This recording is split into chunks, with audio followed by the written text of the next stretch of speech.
All right, well, let's get going. I have a feeling a couple more people are going to show up, as what usually happens as the sort of first few minutes go by. So I don't want to keep everyone waiting. Those of you that were on time, thank you. So, hey, everybody, I'm Ken Rother. I'm the director of Rev Ithaca, the business incubator here in downtown Ithaca that we've been around for about 10 years now. And we do these, what we call content sessions around various areas of expertise founders and startups are going to need to think about. And today we are lucky to have Maureen Ballatori with us to talk about branding. And I think a lot of people think about branding at a, kind of, I'll say simplistic level. They think about it as the font and the color and the logo. And although those are expressions of part of who you are, that is not what branding really is. So Maureen is a professional. This is what she helps companies do. And there are a lot of questions you need to ask about yourself and your identity and what you're trying to accomplish that will feed into ultimately various expressions of brand, whether that's what the label is or the logo is, but that's not where it starts. So I'm going to hand it over to Maureen to properly introduce herself. And Maureen, would you like questions as you go, or do you want to sort of save it towards the end? Questions as I go would be great. And then my goal is to save us a little time at the end to also have a more robust Q&A, but feel free to use that Q&A feature to send them in as we go, and I'll answer them as I can. All right. Well, with that said, then I'm going to hand it over to you and go ahead. Great. Thanks, Ken. Appreciate it. Thanks to everyone at Rev who is always so great about setting these up. Let me share my screen here. Great. So, as Ken said, I'm Maureen Ballatori, founder and CEO of Agency 29, which is a brand building creative agency for food, beverage, and agriculture brands. My team is currently 8 women at the moment. We are based all around upstate New York at the moment with a hybrid agency. So everybody is kind of all over the place. Actually, I've got a couple folks down at the Cornell Dairy Research Center today shooting some content for Cornell. So some of my basis of understanding for why we have a specific passion in food, beverage, and agriculture is I grew up on a farm and I married a chef who then went into food manufacturing. So I have a particular expertise in those industries, but really a lot of what we're going to talk about today, while I have many food, beverage, agriculture examples throughout this deck today, the principles transcend everything. We just have a special interest in those 3 verticals. But everything that you hear today is applicable to your business, even if you're not in food, bev, ag.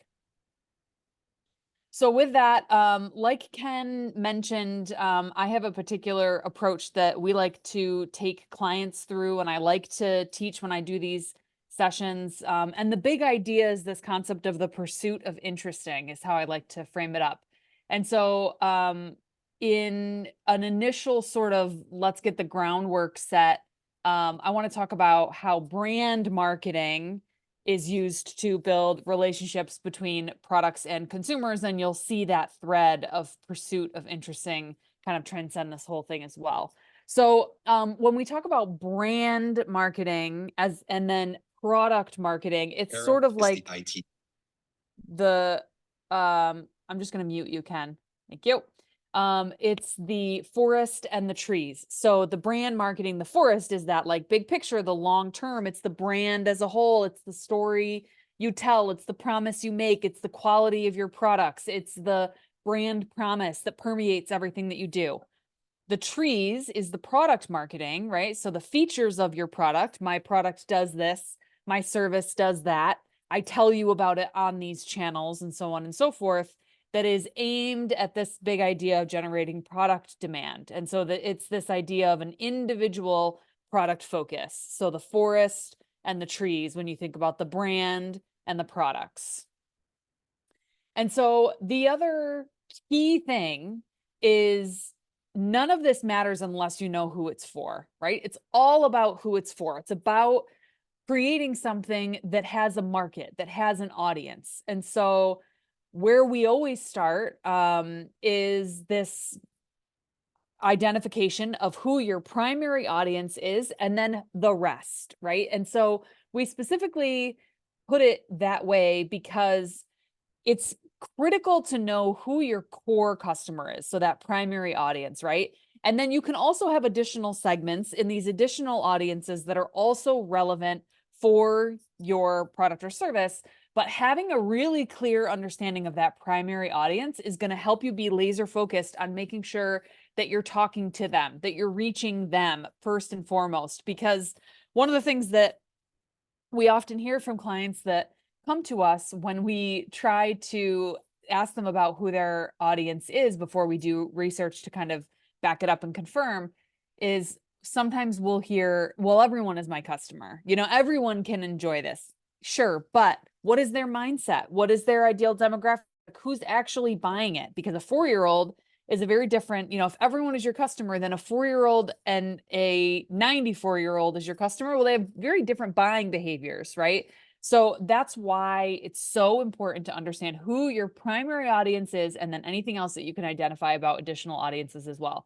And so I put on here too this idea about the farmers market is a great place for research. Again, you'll see this sort of thread line, but adapt that for your industry. Like if you're building a tech product and your, you know, big sort of opportunity to get in front of that primary audience is at a photonics show, then your farmers market is the photonics show. But my example, my reason for mentioning that, this idea of the farmers market is a great place for research, is just the idea that where, how, when can you get in front of that primary audience and actually talk to them? And so this idea of the farmers market is a great place for research because you can get in front of that primary audience as well as many additional audiences and hear directly from them what they do and don't like about your product, because they will tell you.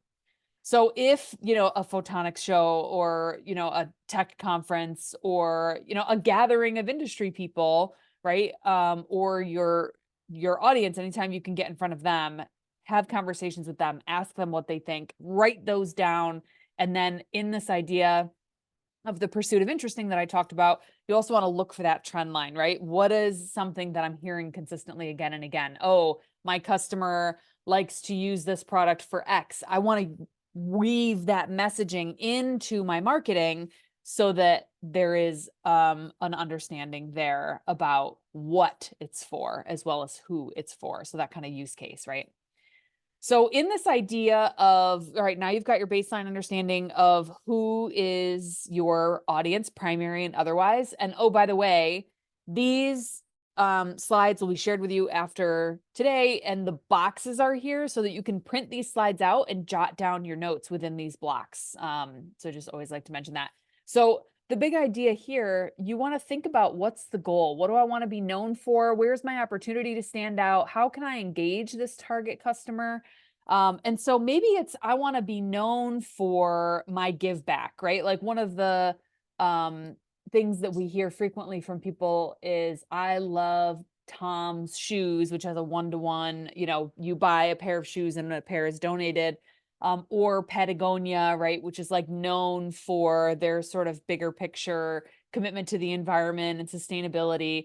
That might be something that you want to be known for, whereas your opportunity to stand out could be different. It could be, I have an opportunity to disrupt this segment of the industry, which is more of a product or service approach, whereas what I want to be known for is more of your brand story, right? Of how am I able to, you know, get some attention and traction for a particular thing. So though there is also some scenarios where these are the same. I just recently did a session similar to this with a bunch of wineries. And so for them, what they wanted to be known for was in some cases very similar or identical to their opportunity to stand out, because they're product focused businesses, right? So keep that in mind, but think hard about these in terms of where is your opportunity to stand out and what you want to be known for, and how do those align with that primary audience and any additional secondary audiences you may have. Now, why does this all matter in terms of brand? Is that it's all helping you set that foundation for the story that you tell and the way that you engage with your potential customers. And so also, as you're working on setting that foundational understanding, it's important to also know what the landscape looks like. What else is out there, right? So for anybody who's already in business, where you've got some analytics that you can research, how are people finding you? What does your website traffic say about how people are currently landing on your website? What kind of content do they engage with on your social media? Like when you post a picture of you, that's founder story focused, where you're building your product and people are really resonating with that, that's going to tell you, I need to do more of that because people are really resonating with the story aspect. Or this idea, again, what do they say to you at the farmer's market? So I have a client, I attended the Fancy Food Show with them, which is a big conference in New York City, and stood at their booth with them for a while to see what kind of questions were people asking them about their line of products, right? That told me a lot about what should go into the marketing messaging and what was resonating about the brand in general to various people, right, that are interested in that segment of the industry. So this dive into analytics will tell you a lot about what is resonating with your current audience. And then it's important to look outside as well, right? So you want to take a deep dive into your competitors and aspirational brands. I'll come back to this in a minute. But with competitors, choose at least two. You have at least two competitors. That's another thing I hear sometimes. There's nobody else out there exactly like us. No, there is nobody out there exactly like you, but there is somebody out there who's similar to you. And there's probably more than one, right? Agency 29 is uniquely positioned to be able to well serve the food, beverage, and agriculture industries in strategy, identity, and marketing. But we're not the only ones. There's lots of other folks out there. We've just got our own unique spin, and it's important for me to know what makes us unique and what is going to resonate with the kind of customer that I want to bring in. So look at your competitors and take an analysis. So literally jot them down. What do they do well? Where do they maybe have room for improvement? And what are some key takeaways? So that may be, oh, I notice that this company that's selling, a product similar to mine is often messaging it in this way. They're often using this language. They're often talking about it like this. They're very feature focused, whereas I want to be very founder focused, right? So like that might be something that you find. The other thing to keep in mind that, again, this is a branding session. And so there are times where your brand is all you have to differentiate. And so ideally, you've got something else, right? You're disrupting in some other way. I was just listening to a podcast yesterday from a company called Haven's Kitchen, which makes better for you, bold flavor, aiolis, and cooking sauces and that sort of thing. And so are there other cooking sauces that you can buy? Sure. Are there big, huge, major brands that are selling aioli that have been on the landscape for a lot longer than them? Absolutely. So it's that much more important for Haven's Kitchen to understand what sets them apart, right? This is all about finding your unique differentiator. What's your unique selling proposition that makes you different from the rest of the folks in the landscape? So another great practice is to look at aspirational brands when you're doing this exercise of research and benchmarking. And so with aspirational brands, that can be somebody outside of your industry. It could be Patagonia, it could be Tom's, it could be Cornell University, someone that you admire their marketing or branding practices and you want to dive deep into them to understand how they are resonating with their customers so that you can borrow small aspects of what they're doing and apply them to your industry. And so this again is where we come back to this idea of the pursuit of interesting, right? It's about, what am I finding that's interesting? What is something that either my competitors or these aspirational brands are doing that is interesting to me that I might want to apply to what I'm building? So I firmly believe that when you have this mindset of the pursuit of interesting with every book that you read, with every company that you encounter, with every founder that you meet, with every customer you talk to, you have this mindset of a pursuit of interesting where you're gathering and you're looking for, something that stands out to you and you're open to feedback. That kind of mindset is a really powerful thing. If you're looking for some supporting tools to help you in this research and benchmarking process, highly recommend SpyFu, which is great for keyword research and benchmarking. It's also super affordable. I think the first 5 searches are free, and then it's like $40 a month or something like that. And then also when I say on platform, website and social media research, I just mean going on to like Google Analytics, going on to Instagram, going on to LinkedIn and that sort of thing to do some research there and see, especially with the analytics component for your own brand of what is interesting, right? That's standing out to you in the data that you're finding. Moving on here to who are you as a brand? So these are some great questions to ask yourself. And so you'll see feed into kind of the next phase of this, which is a brand ladder. And so you want to understand what your product or service does for your customer. So how are you helping them achieve their goals? How would the customer describe your product or service? How does your brand make the customer look? And how does the brand make the customer feel? Now, this one sometimes can get a little tricky. How does the brand make the customer feel? Because sometimes people are like, well, I'm just, I'm selling lemonade or something like that, right? So how does lemonade make people feel hydrated? Think about it more deeply than that of what does it mean for you to be selling your product or service to your customer and have them buy from you and work it into their life. Think about, and it gets a little woo-woo, but it's so important to understand that, because when you can understand the emotional reasons why someone is choosing you over something else, do they love that it's local? And so therefore they feel good about supporting their community. Do they love that it's an innovative approach or that it's minority owned? And so that makes them feel good about supporting that segment of the industry, right? Think deeply about these 4 questions, which lead into your brand ladder. And so the way brand ladder works is you start really functional at the bottom, and then you work up to more impactful and meaningful nuggets sort of as you go up the chain here. So you're starting with your product or service attributes. So that could be I sell XYZ, I sell lemonade, and I also sell milk, and I sell cookies, right? Very diverse brand here. And then you're identifying the functional brand benefits. So what do those things offer that my customers should care about? Is your lemonade low sugar? Is it locally sourced? Is it the only lemonade that comes purple, like it's lavender lemonade? I don't know. Your functional brand benefits. Is it like I was just drinking this Core Power Fairlife beverage, which I bought because it had functional ingredients. It's like very high protein. So what are the functional reasons why someone should choose your product or service over someone else's? And then what are the emotional reasons, which we started talking about a little bit on the last slide. So all of these previous slides that we were going to with the blocks, these concepts are feeding into what you're putting in your brand ladder. So emotional, I feel, is pretty clear because we just talked about that on the last slide.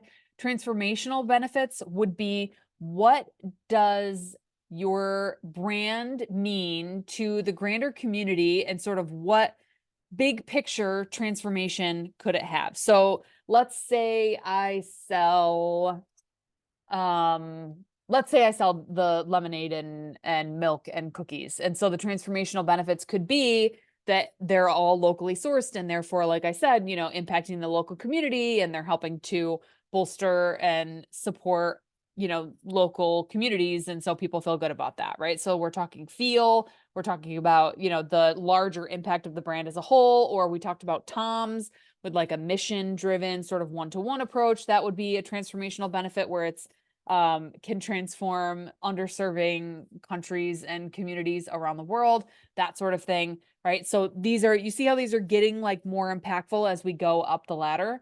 And so then that all goes into this big idea of the reason to believe, the positioning for your brand, the way that you talk about yourself to your customers that resonates with them based on these foundational elements.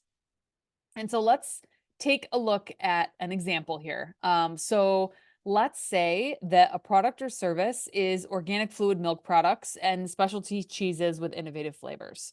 The functional brand benefits could be that they're sourcing from only New York State grown and certified farms, and they offer dedicated customer support 24 hours a day.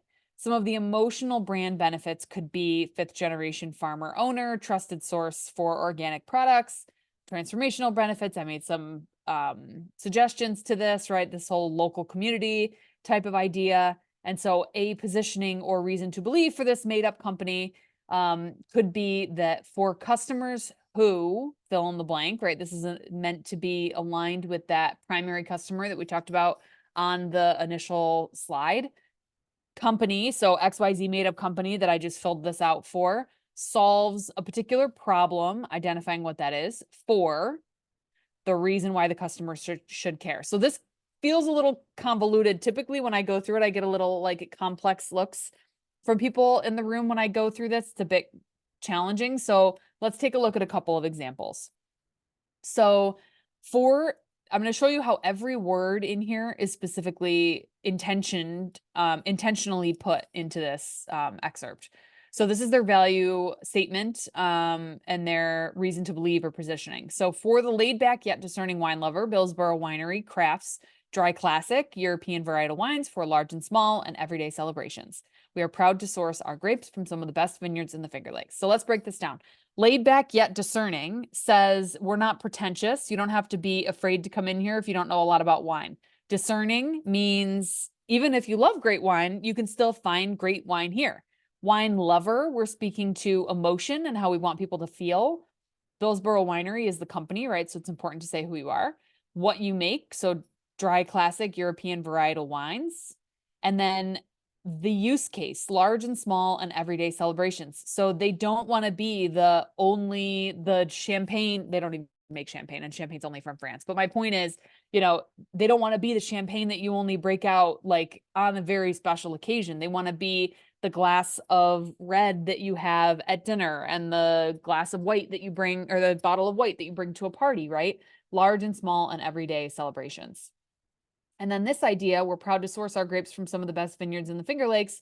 They're often asked about where the grapes come from. They don't have their own vineyards. And so that's an important component for their story as well, that they can be discerning about the grapes that they bring in because they're sourcing them from some of the best vineyards in the Finger Lakes, and they want to specifically name the region, which is really important in wine. So hopefully that helps to sort of break that down. I'll go through this one as well. So this is Fee Brothers. From the bitters in your cocktails to the splash of flavor in your coffee and every sip in between, Fee Brothers has been an industry favorite since 1864. So they're one of the longest standing bitters producers in the world, but they're not the longest. So we couldn't say the longest. And we also wanted to say industry favorite because they have a massive brand following. People love Fee Brothers. And so we wanted to then frame that up to say Fee Brothers has been an industry favorite since 1864.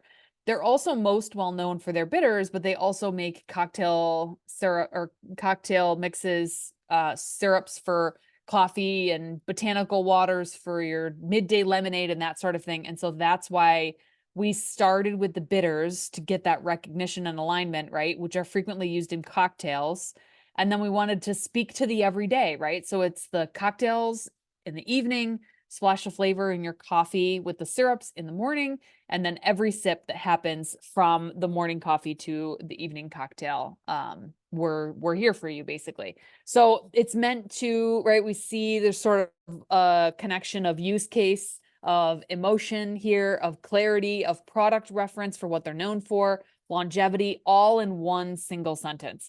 So this framework here and everything that came before it with all the blocks slides that we were looking at, right? These guys are all sort of building blocks to get to this big idea of who are you as a brand, right? So it can sometimes feel like a really abstract thing and a lot of, well, how do I articulate what the brand is and who we are as a brand and what does it mean? It's all of these components all together. And it's like what Ken was saying earlier. I've made no reference to logo here, right? Which is an element of your brand, but it's not the contextual sort of big picture strategic understanding of who you are as a brand. That's what all this stuff is. So this foundation is essential in order for you to have those strong building blocks for the rest of the visuals that come later, which is also really fun. So now that you understand how to talk about who you are, let's talk about some of the marketing 101s. And I'm going to go quickly through this section because this is more of a branding session than it is a marketing session, but it is important for people to understand how the branding gets transcended through all of the marketing efforts.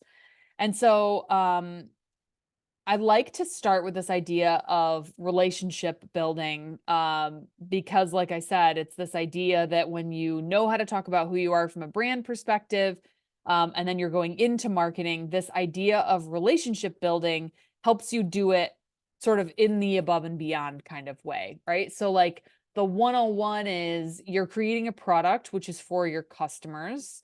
You're marketing it, which is to attract them. You're selling it where they buy it from you. And you make it simple for them to do that. And then you're nurturing that customer. This is where I'm getting into relationship building by adding value to build loyalty for that customer over time and keep them coming back. So a great way to nurture your customer in a way that aligns with your brand is this concept of surprise and delight. And so that can be big and small gestures. When I do this open session, as opposed to just on like a webinar Zoom, I often ask people who remembers Ocean Spray Guy from, I think this was in 2020. But so he was riding his skateboard to work. He's drinking ocean spray. It's on this trending sound.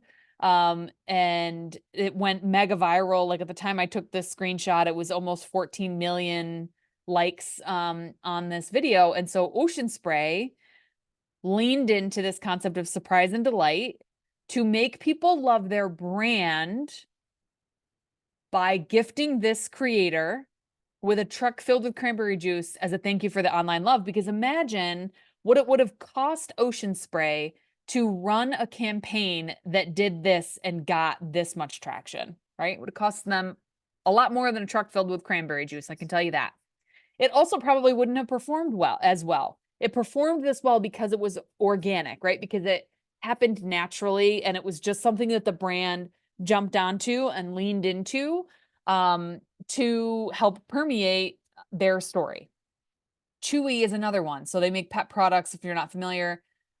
If you're like, you were on a subscription plan and you call them to cancel that subscription plan and you let them know that the reason is because your pet passed away, they will often send flowers, a personal note. They've been known to send like pet portraits, painted pet portraits as well. But it's, again, this idea of what can you do to go above and beyond in a way that aligns with your brand values, right? And your story that you're aiming to tell, the way that you're looking to connect with that customer. Those are all brand things, right? That you are coming through and showing up as a brand to align with those customers. Warby Parker, and these two are my own personal examples. Warby Parker, I ordered a pair of glasses a couple years ago. They didn't come in exactly the color that I wanted. And so I called customer support and a human being answered the phone in less than 4 rings. And so they were going above and beyond with their customer service, right? Because typically what's the annoyance there? I had waited to call because I figured I was going to have to wait on hold for a really long time. And, you've got to set time aside for that. But a human answered in 4 rings. I was amazed. And so I'm a big Warby Parker fan for that reason, because I was surprised to be delighted with my experience. And now I love the brand even more, right? So I love the brand. Those are emotional words to get to that compelling connection from customer to brand, right? That's a lot of what we're talking about today. And then even right down to this, I always like to give this example too, because for startups, this is a very expensive thing, right? If you're Ocean Spray and you're trying to reach 14 million people, it is easy to justify the cost of a truck filled with cranberry juice. But if you're a startup, you might not have the budget for that. But it can be as simple as your local coffee shop remembers your order. It could be you have a customer relationship management tool, a CRM, that collects notes on your best customers so that when they call, customer support, the person that answers the phone knows who they are, right? It can be those little moments that are permeating who you are, how you talk about yourself to your customers that, again, deepen that relationship and alignment. And so think about other examples too. Make note of them as they come up. Oh, that was really interesting. Get a notes, like make a note in the notes app on your phone to keep track of all of these things so that when you're sort of looking to go to the well, right, for inspiration, you've got somewhere to pull from is also a great tactic. The other thing I like to talk about in terms of how brand affects companies is from a pricing perspective. So here's an example, Folgers versus Death Wish Coffee. Folgers has been around since 1990s, best-selling coffee in the United States for a really long time, roughly $7 a pound. Versus Death Wish Coffee came on the market in 2012 as the most badass. They're like highly caffeinated. They just have, you know, they're telling a story here with even just the name and the logo of the company, right? But so from an identity standpoint of the brand, what is this telling you, right? Do I align with this, which was the coffee that my parents had in their cupboard growing up? I'm sure I'm not the only one, right? Or do I more align with this? Like, oh, I don't know, it kind of seems like a cool and interesting thing. And am I going to splurge at $20 a pound to give it a try, baby? You know, and so they really lean into brand. These are relatively similar products when you think about the grand scheme of things. It's coffee, right? They're both sitting in the same landscape, but they're very different in, you know, these guys are speaking more to quality. They're speaking more to potency. They're speaking more to our product is not for everyone, but it might be for you. Those are the points where your brand can make a big impact on your price point. And so here's an example of marketing from Death Wish Coffee. Just like lighthearted, cheeky kind of tone that is going to resonate with Death Wish customers and not Folgers customers, right? Coffee is vital for survival. Dinosaurs didn't have coffee and looked how they turned out, right? So the intention there is that it's silly. It's meant to evoke an emotion. It's meant to connect with people with humor, right? And so, which is exactly what social media should do. Subtly branded. It's about, you know, this like cheeky little comment. It's not about buy Death Wish coffee, right? That's very intentional. That's brand messaging. Remember we were talking about the forest and the trees? That's brand marketing. That's not product marketing. Product marketing would be buy our coffee. Another example here that I like to speak to is Little Honeys. So we developed this First Central SKU here for Hudson River Fruit Distributors, which is based in New York State, growing and selling New York State apples. One of the folks from that company, Alicia Albinder-Kamak, used to be a produce buyer in retail. And so when she left that role to go back to the family farm and sell apples, she had a relationship with Trader Joe's. And so reached out to them because she had this idea for little Honeycrisp apples that would be aimed at young professionals with young kids. So the idea of it's an apple that you could put whole in your kid's lunch, or that the parents can eat in their vehicle while they're driving, you know, the kids around to and from practice, that sort of thing. It was so successful because they had a really clear understanding of who they were talking to and what was it for, that we rolled out 6 more. We helped them brand. They rolled out 6 more products. And so the intention here was to make sure that this little was clear, but that people could see what variety of apple it was at a glance, because there's a lot to see in the produce department in any aspect of a retail store, right? But we wanted to make it abundantly clear what it was, that it was a New York product. And then on the back of the bag too, there's a full grower story of the Hudson River Fruit team, because that was an important part of their brand story as well. So the big idea here, the key takeaway, this is the thing to screenshot or like write down in your notes, is that when you have an alignment with your customer and their motivators, it drives demand, which influences price and your value to the consumer. This is the thing to like tack up next to your desk when you're writing your content, when you're building your website, when you're working on your packaging, when you're building your marketing materials, that you want to keep in mind this alignment with your customer so that you can achieve these other things: demand, price, and value. The other thing that I like to message as well is to make sure that you're ready for whatever wherever you're going next. And so this is an example of a company that went into retail stores with ice cream that wasn't ready to do that. And so when they went on shelf, this was mixed. It's all mixed together. It's not faced in the right way, right? Like, what are you going to buy? Are you going to reach for this one, or are you going to reach for this one, right? So like, just make sure that you're ready for the next step that you're taking in your business. That's more business advice than anything else. And then also just make sure that you're not underestimating the resources that you're going to need in order to scale the brand as well. So for example, as of April 2024, Liquid Death has more than $267 million raised in venture funding and is valued at 1.4 billion, hoping to be profitable this year. Right? So you want to talk about resources. That is, and Liquid Death is also a remarkably fascinating case study on brand as well, right? Because this company, there's an excellent podcast interview from How It's Made. Is that How It's Made? It's Guy Raz is the producer of the podcast that did a story on Liquid Death about the founder of this company and that aimed to go out and build a brand and then chose water, which is uncommon. Usually there's somebody who wants to sort of disrupt a particular industry and then decides to build a brand that stands out in that industry. This was a little bit backwards. And so what that founder realized as he was scaling the brand was that it was actually really difficult to can water in the US and had to make it overseas, which is why the costs were so exorbitant, but really leaned into brand to drive that consumer awareness and consumer demand for the product to scale it, which is why they have such a significantly high valuation and how they were able to so deeply disrupt the water landscape in the US and likely abroad as well.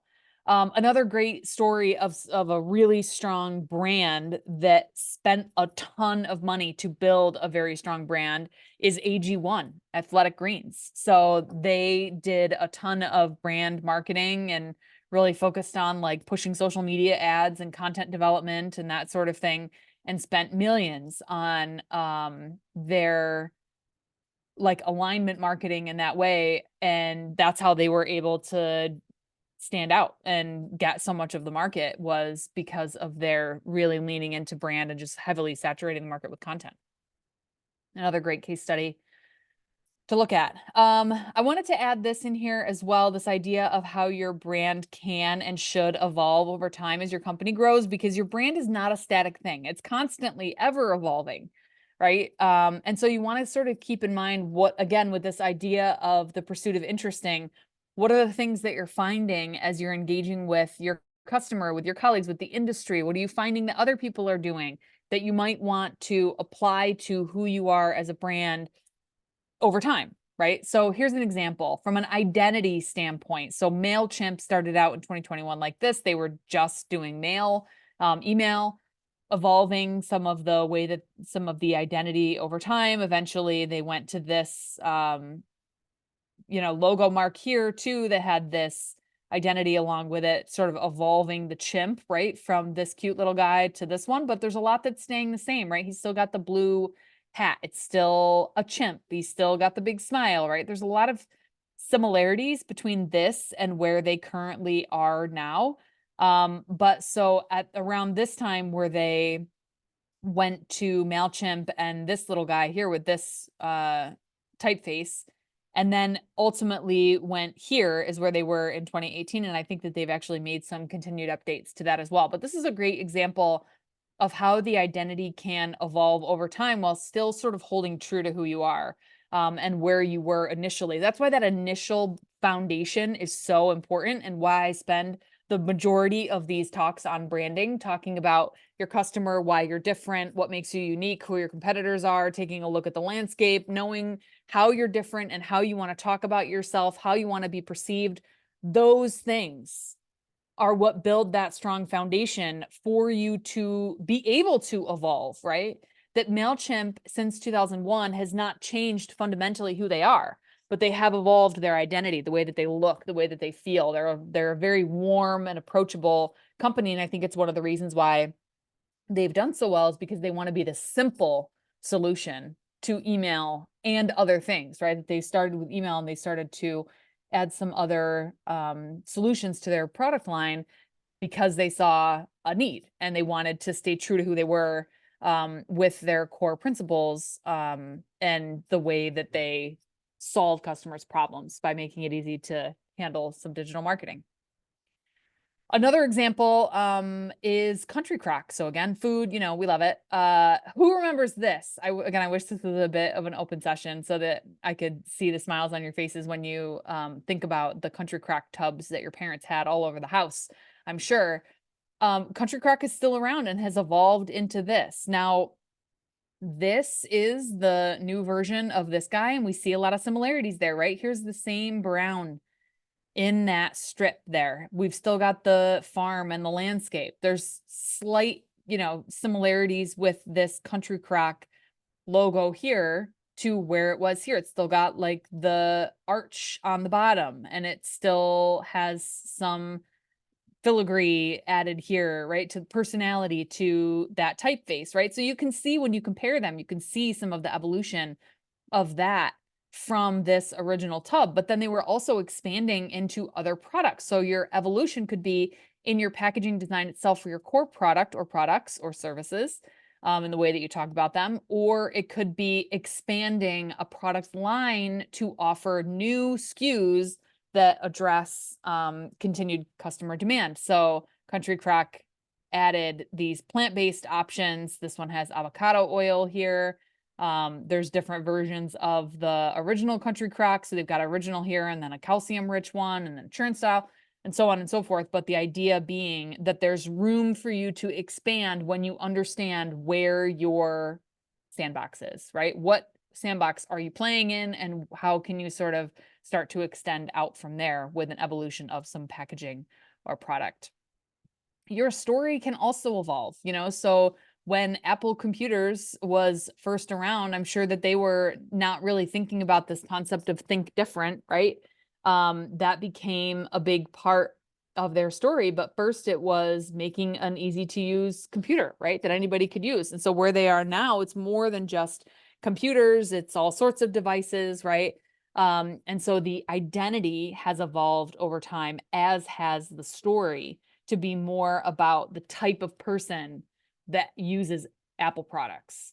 And so the other thing I want to kind of drop in here too, which is similar in some ways to the idea of the brand ladder that we went through, where like the basics start at the bottom and you get more complex as you go up the ladder. The same is true for Maslow's hierarchy of needs. If you're not familiar with this, it's worth a research. It's a psychological concept that we are motivated by our needs as human beings. And so we are not able to meet or aim for safety needs until we have psychological needs met, right? That, and if you can't feed yourself and consume water, then you can't aim for personal security and safety, right? And employment and so on. And that you're not going to be able to reach this method of self-actualization where you can really reach for how can I be the best version of myself if you're not able to meet safety and psychological needs, right? So this gets a little woo-woo. It's a new addition to this presentation, but I think it's really important for this idea of what is the mindset of your consumer, where are you meeting them, and what is your opportunity to kind of help them continue to the next level. Because the more you understand the emotional motivators of your core customer, the more you're going to be able to reach and resonate with them. And that is not woo-woo. That is a fact. In speaking to how branding and marketing firms work, so typically this process starts with a conversation to determine your needs. What do you need help with? That idea, and then a proposal is written that would align with your needs and budget. So if you're looking to work with a marketing or a branding firm, that's what those first steps would look like. There would be an engagement to complete the scope of work that was outlined in that proposal, which can be by project or on retainer. Project just means we're going to do this isolated scope of work over this period of time. It has a start and it has an end. Retainer is just more of like, it's an ongoing cycle in there, right? So like our clients are on a monthly retainer, you know, and so we're doing certain things month over month over month that is kind of that sort of ongoing cycle. And so just like to make people aware, if you're going to engage a firm, that's typically how everybody works, is by project or retainer that is aligning to a certain scope of work. The other thing that you should expect too is like support, guidance, collaboration between yourself as the startup and a firm that you engage. If you feel like you can't ask them questions or they can't answer your questions, that might not be the right firm for you. There's all sorts of various experts in all sorts of aspects of the industry that can help guide in various ways. And so make sure that you find an alignment, interview a bunch of firms that could potentially help you determine your, get to your needs, achieve them, right? So key takeaways for today: make sure that you know your customer. That's first and foremost. You've got to know who it's for before you can do anything else. 2, make sure that you're being clear and consistent in your brand position. Nurture your customers. That's the whole surprise and delight, above and beyond concept. It's going to make a huge difference in your ability to create sticky customers that come back to you again and again. That's all assuming you've got a great product too, right? So like make sure that you're iterating on that and listening to feedback so that you are constantly improving. We've all got an opportunity to do that. Understanding the market opportunities and trends. So what is happening in that greater landscape that I need to be aware of? How is my competitor changing? How am I responding to that or not responding to that? What am I doing to innovate? Maybe draw inspiration from other aspects of the industry. Keep in mind that you can't evolve your brand over time, but you also want to make micro movements with that. Even like when we look at the MailChimp example, right? These are minor changes every few years that they're making to kind of make updates. And Country Crock, was known as this packaging for a really long time before they went here. There were a lot of iterations in between all of that. And then lastly, manage your risk with the right partners. The reason why I like to emphasize this idea of support, guidance, and collaboration between client and firm is that it is in your best interest to have a partner that is going to advise you, because they know more than you as a startup, most likely, unless this is not your first startup. Partners that you engage are often going to be advising you as much as you're, working with them. So it can really help you mitigate and manage your risk if you have the right partners that are able to advise you as you're growing. So with that, I'll leave this up for a minute so that you guys can jot down my contact information in case there's any questions that I can answer after today. Scan that QR code to connect with me on LinkedIn. Always love to make new friends there. And then use the Q&A. So if you guys have questions over the next couple minutes, I'm happy to answer anything that comes up. Wow, that was great. Any questions, anybody? This is a unique opportunity. Nobody? Quiet group. Well, we'll give you one last chance to raise your hand or jump in. Otherwise, we will let Maureen move on. All right, well, Maureen, that was fantastic. Actually, oh wait, there's something in the Q&A. I apologize. Do you So focus there was a question, outside? you focus outside the US. Most of our clients are based in the US, but we do have some international clients as well. Yes. Cool. Anyone else? All right, well, I want to thank you again. That was Oh, fantastic. there's another one here. I really enjoyed that presentation. That was great. Thanks, Ken. Really helpful. So thank you for your time. Always My very much pleasure. appreciated. Oh, wait. How about B2B? Most of what I saw was B2C. Yep, Wow. we do B2B. So most often for us, B2B is somebody who's making something for the agricultural industry and is looking to reach a farmer. But we also work with some folks out of industry as well. We work with some insurance folks that are doing B2B and other aspects. So yes, we do B2B and B2C. All right. Great. All right. Thanks for the opportunity, Ken. Thank you. Okay, Appreciate thanks, it. everybody. We have more of these coming up as the summer goes on, so we hope to see you soon. Thanks, everybody. Bye-bye.